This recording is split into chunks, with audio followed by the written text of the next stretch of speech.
Now, what I'd say to you as well too is that sometimes when we have failures, sometimes when we look at what we do, again, it's very easy for us to give up. When I maybe record a video for TikTok and I get maybe 100 people watching it, it's very easy for me to just say, well, that video was a failure. And I get locked into the idea of the views of the video and see that as a failure. But what you need to do sometimes is you need to forget the result and actually focus on the process. And that means that when you do a video on day 2, again, you might only get 100 views, maybe 200 views, but you put another video up 2 days in a row. And then when you come back on day 3, again, you put another video up, maybe you get 300 views that time. Maybe it's not what you're looking for. You're probably looking for thousands of views, but you've done 3 videos.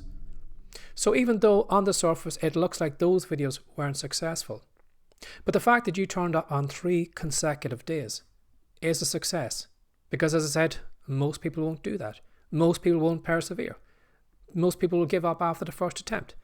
So the fact that someone like you has come back on 3 days in a row and recorded a video and put it up there is a success. Now, it mightn't be the success that you picture as success, but there is success there.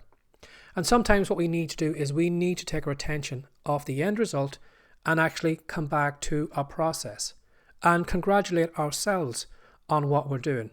That we showed up on Monday and recorded a video. We showed up on Tuesday and recorded a video. We showed up on Wednesday and recorded a video. And we look back on the week and realize, you know something? I have done 7 videos on TikTok. And that should be celebrated. That should motivate you.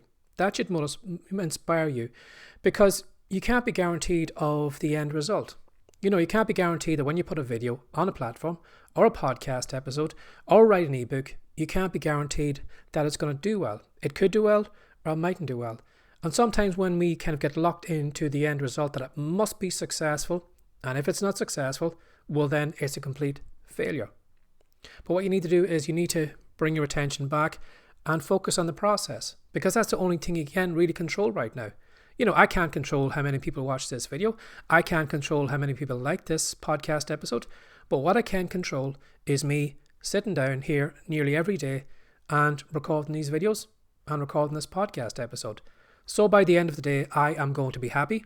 I'm going to celebrate because today was a success, because I did the work that I needed to do. And I know if I show up again and again and again, there will be a point where I'll break through and then I'll have the success that I'm looking for. So sometimes you need to celebrate your process and see the success in that, even though the results aren't showing up right now. Because you can guarantee that whatever you're looking to do is going to be on the long end of you being consistent.